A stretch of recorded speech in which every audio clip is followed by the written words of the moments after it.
श्राप देती हूँ कि जिस प्रकार तुमने मेरे कुल का अंत किया है, उसी प्रकार तुम्हारे कुल का अंत भी होगा।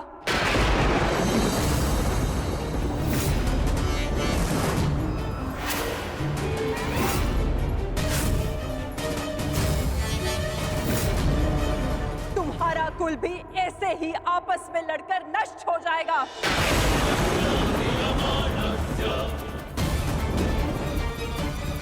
मैं भाग्यशाली हूँ कि मेरे नेत्रों पर पट्टी बंधी है और मैं ये सब नहीं देख पाई, परंतु तुम ये महाविनाश अवश्य देखोगे। तुम स्वयं अपने कुल के महाविनाश का प्रारंभ करोगे वासुदेव।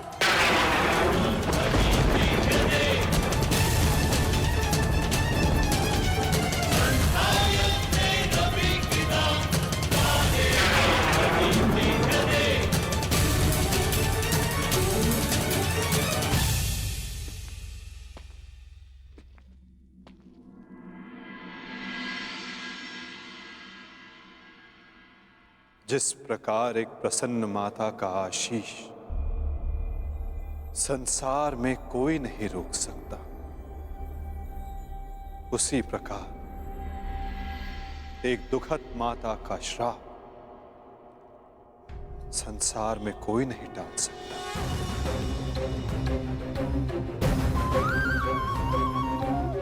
मुझे आपका श्राप स्वीकार है माते।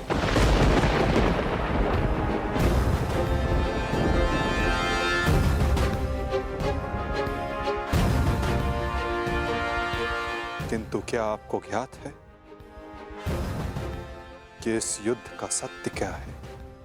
क्या आप जानती हैं कि इस महाविनाश, इस महायुद्ध का वास्तविक रूप क्या है? मेरे साथ चलिए माता, उस कुरुक्षेत्र की रणभूमि पर जो इस महाविध्वंस, इस महाभारत की साक्षी बनी है।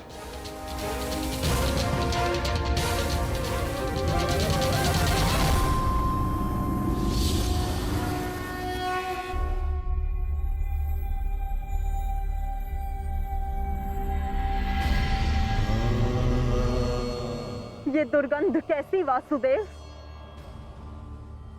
ये दुर्गंध उन वीरों के शवों की है जिन्होंने इस महायुद्ध में अपना बलिदान दिया है माता, परंतु जिन्हें अंतिम संस्कार का अवसर भी ना मिला। ये दुर्गंध यहाँ हुए भीषण संहार के एक एक क्षण का अनुभव करा रही है मुझे। तुमने छल से मेरे एक एक पुत्र का वध कराया है वासुदेव। अपने दिए गए श्राप पे मुझे कतई भी पश्चाताप नहीं है। इस युद्ध से किसी को कुछ प्राप्त नहीं हुआ। ये युद्ध सबके लिए दुर्भाग्य ही साबित हुआ है और तुम्हारे लिए भी ये दुर्भाग्य ही साबित होगा। और आज मेरे श्राप के रूप में तुम भी उस युद्ध से दुर्भाग्य ही लेकर जाओगे। जब आप मुझे अपराधी मान ही चुकी हैं, जब आप मुझे दंड दे ही चुकी हैं, तो आप मेरा कोई स्पष्टीकरण भी स्वीकार नहीं करेंगी माता।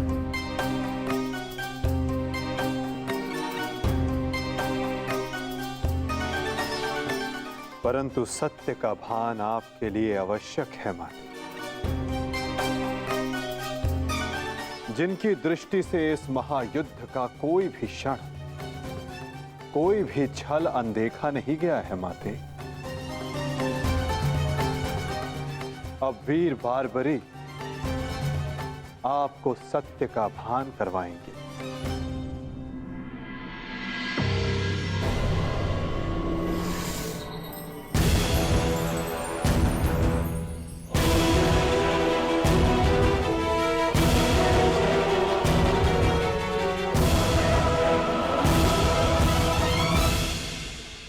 अब आपके समक्ष वीर बारबरीक है गांधार पुत्री, जो आपके पौत्र भी हैं। जो इस युद्ध के एकमात्र दर्शक हैं।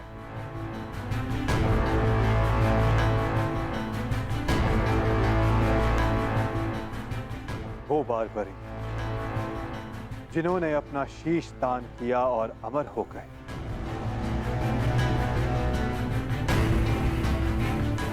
अब वही आपको सत्य का ज्ञान करवाएंगे। वीर बारबरीक की दृष्टि से इस महाभारत का कोई भी बल और छल अनदेखा नहीं रहा है माता। अब बारबरीक आपको सत्य बताएंगे। पुत्र बर्बरिक, तुम स्वयं बताओ, क्या वासुदेव ने छल से मेरे पुत्रों का वध नहीं करवाया है? यदि तुमने इस युद्ध का एक एक क्षण निष्पक्ष होकर देखा है, तो बताओ, कौरव वंश के वट वृक्ष महामहिम भीष्म, जिन्हें इच्छा मृत्यु का वरदान था, क्या वासुदेव ने उन्हें अपने छल से धराशाही नहीं करवाया है? क्या वासुदेव ने द्रोण पुत्र अश्वत्थामा की मृत्यु का छल रचकर आचार्य द्रोण का वध नहीं करवाया है? क्या मेरे पुत्र दुर्योधन की रक्षा कर रहे उसके मित्र कर्ण को छल से नहीं मरवाया है वासुदेव ने? पुत्र दुर्योधन पर युद्ध के नियमों के विरुद्ध जाकर प्रहार किया गया, क्या वो वासुदेव का छल नहीं था? मेरे समस्त 100 पुत्रों के वध का कारण केवल वासुदेव है। क्या ये भी सत्य नहीं है बारबरिक?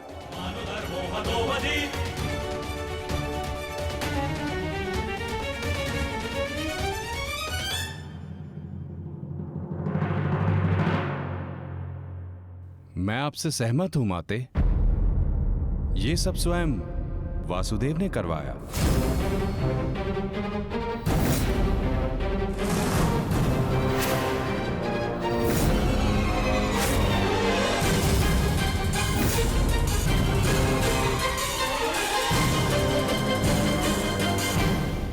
परंतु माते, आप किन 100 पुत्रों की बात कर रही हैं?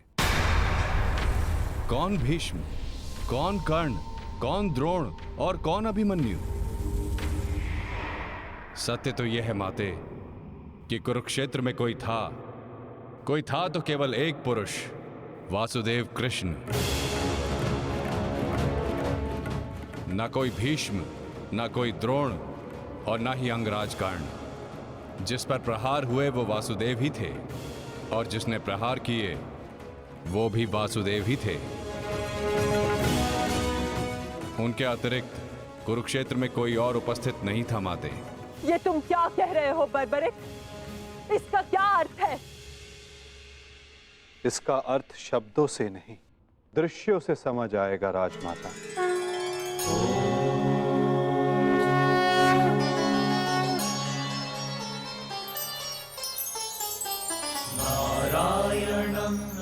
इस युद्ध के प्रारंभ से अंत तक हर प्रहार मैंने किया और हर प्रहार मैंने ही सहा।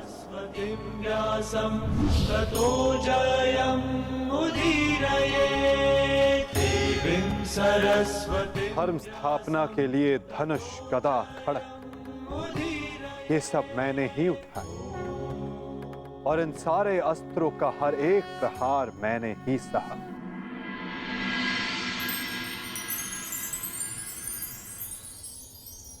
बाण चलाने वाला मैं ही था। पितामह!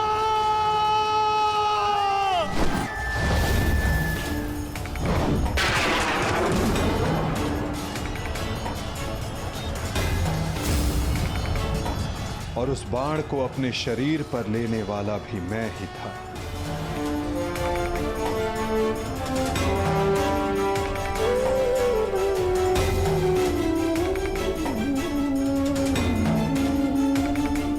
महामहिम भीष्म के रूप में भी मैं ही था और अर्जुन के रूप में भी मैं ही था।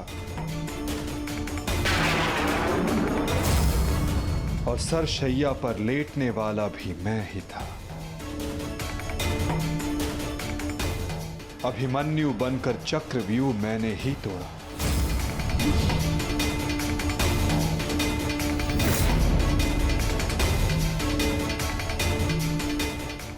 वापस आओ अभिमन्यु, लौट आओ, यू में प्रवेश मत करो। विश्वास कीजिए दात्री।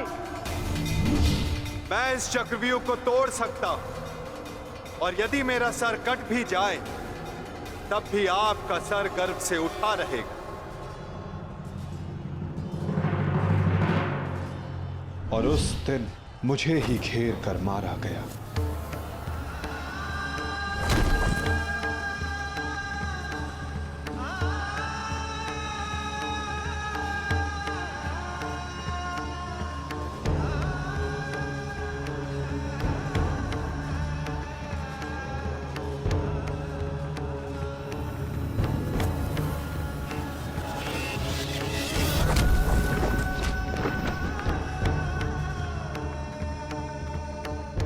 वो मैं ही था जिसने द्रोणाचार्य से कहा कि अश्वत्थामा मारा गया। आपने बिल्कुल सही सुना आचार्य द्रोण। अश्वत्थामा मारा गया। द्रोणाचार्य के रूप में अस्त्र त्यागने वाला भी मैं ही था।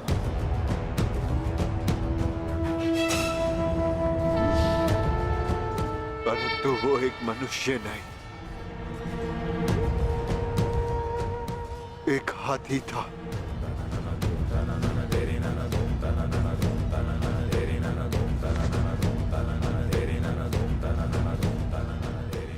अश्वत्थामा! और दृष्टद्युम्न बनकर मैंने ही स्वयं पर प्रहार किया।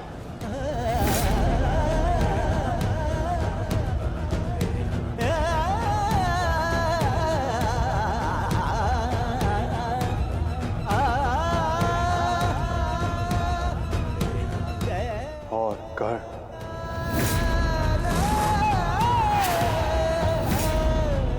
कर्ण के रूप में मैंने ही अपना कवच अपने शरीर से अलग किया।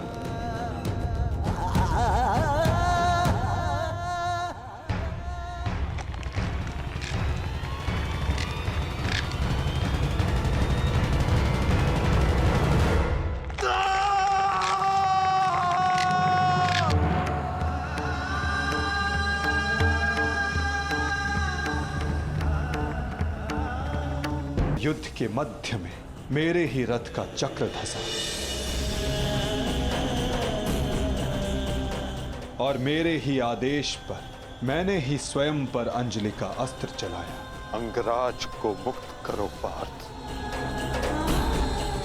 अंजलि का अस्त्र का प्रयोग करो।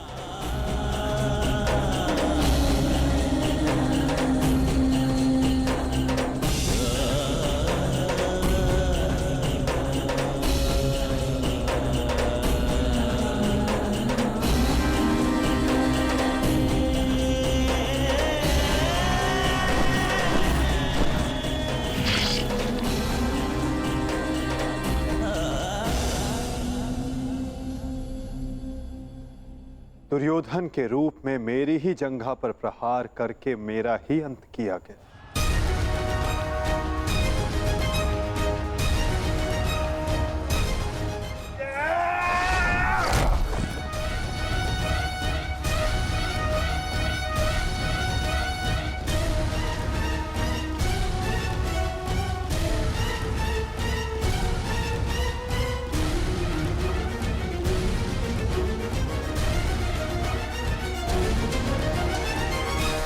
द्रुपद हो या धृष्टद्युम्न, विकोदर भीम हो या अर्जुन, सब में मैं ही था। मैं ही विजयी हुआ और मैं ही पराजित हुआ।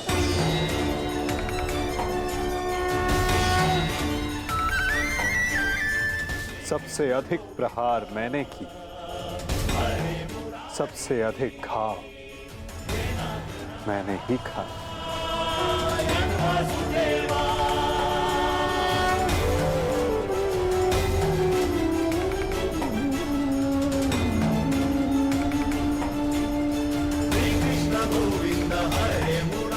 18 दिनों के इस महासंहार हर बार मृत्यु मेरी ही हुई। गिरता था जो घायल होकर रणभूमि में वो मैं ही था। अश्वत्थामा के अंगों से रक्त पीप श्वेत बनकर मैं ही युग युगांतर तक भटकूंगा। जीवन मैं हूं, तो मृत्यु भी मैं ही।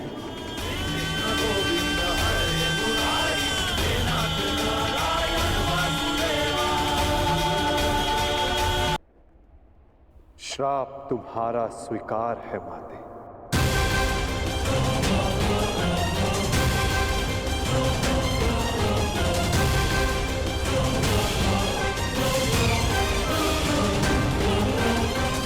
परंतु जब सब आपने किया तो ये माया क्यों मेरे वासुदेव? आप सब एक क्षण में ठीक कर सकते थे, तो फिर ऐसा आपने क्यों नहीं किया? फिर उन प्रतिज्ञाओं का क्या होता माते, जो सबने ली थी? उन अपराधों के दंड का क्या होता, जो सबने किया? उन कष्टों का पुरस्कार क्या होता, जो धर्म ने सहे? उस सीख का क्या होता, जो इस युद्ध में हुए हर मृत्यु से मानव जाति को मिले, और जो संसार में प्रलय आने तक उनका मार्गदर्शन करेगी?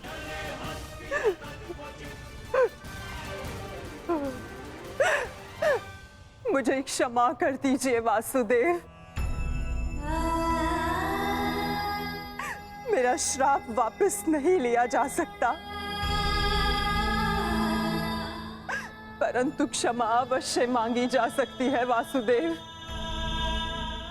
अपने पुत्र मोह में खोकर मैं उचित और अनुचित का भेद भूल गई थी। मुझे क्षमा कर दीजिए केशव कि उस हो रहे अधर्म के विरुद्ध ये गांधारी अपने स्वर ना उठा पाए। क्षमा कर दीजिए।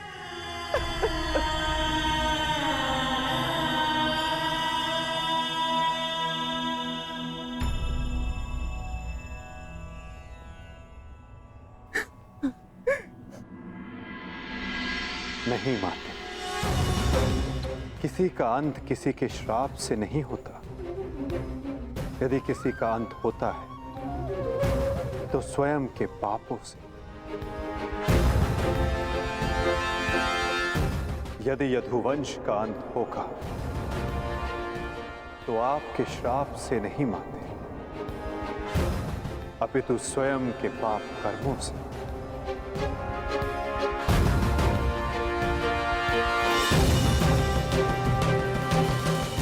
जब जब समाज में अपराध बढ़ेगा, एक महाभारत सामने आएगी। अपने ही अपनों को काटेंगे, कभी कुरुक्षेत्र में तो कभी द्वारका में।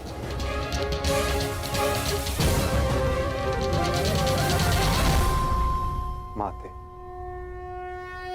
यदि आप कुछ करना चाहती हैं तो अपने मन के इस प्रतिशोध की अग्नि को शांत कीजिए और पांडवों को आशीष दीजिए। युधिष्ठिर का राज्य अभिषेक करवाइए और धर्म स्थापना में आपका ये योगदान और आपका आशीष आवश्यक है माते।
सम्राट युधिष्ठिर की सम्राट युधिष्ठिर की सम्राट युधिष्ठिर की सम्राट युधिष्ठिर की।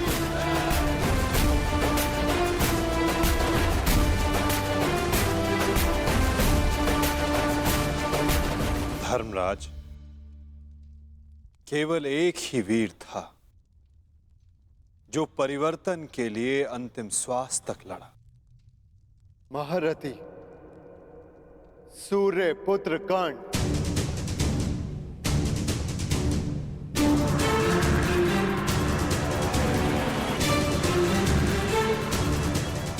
सदैव अपने ज्येष्ठ